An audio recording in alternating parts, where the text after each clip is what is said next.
And we're chatting to Steve Rothery in September 2016 ahead of the release of a brand new Marillion album and an extensive tour, bringing them into the UK in late November.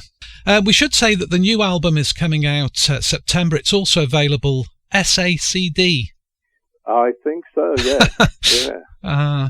Have you ever done 5.1 mixes of any of these albums? You know, the Marillion albums? Yeah, I think there's 5.1 mixes of the live, the DVDs and Blu-rays from the conventions. Oh, yes. But specific albums, you know, like perhaps a bonus disc with a 5.1 audio mix. Well, what's happening with the original catalogue that was on EMI that's now owned by Warner's is they're going to be bringing out like ultra editions of some of those albums, and I'm sure there will be 5.1 mixes on them.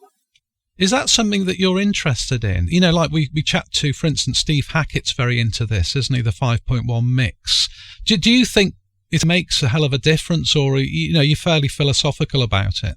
Yeah, I think it's one of those things that for the very small percentage of people that have a 5.1 system, it can be an interesting thing.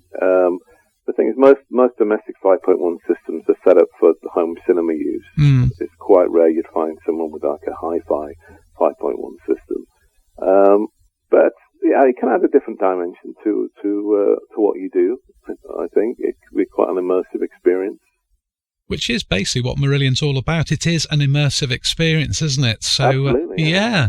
So maybe it could enhance. But what you're also saying, Steve, we're going to have to rebuy our Marillion collection. Well, I mean, record companies will always try and find ways to make you redo that. We don't mind. Yeah. Well, let's play out with a track from the album. We mentioned the UK tour dates, specifically starting on the 27th of November.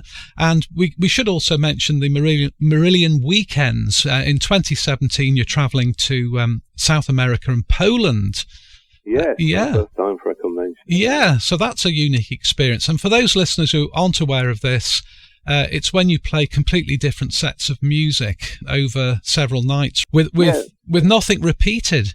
No, that's it. Sometimes it's 7 or 8 hours of music you have to try and hold in your head without your brain exploding, which sometimes can be a challenge. And it begs the question, how on earth do you prepare for that? Because it must take some rehearsal, does it? You know, just to get familiar again with some of those songs. It does, yeah. It's going to take pretty much the first 3 months of next year to rehearse. Oh, well, we wish you well with that. And we thank you, Steve. It's great to catch up with you, and all the very best for the promotion of the album and the coming tour. Cheers. Thanks a lot. Good to speak to you.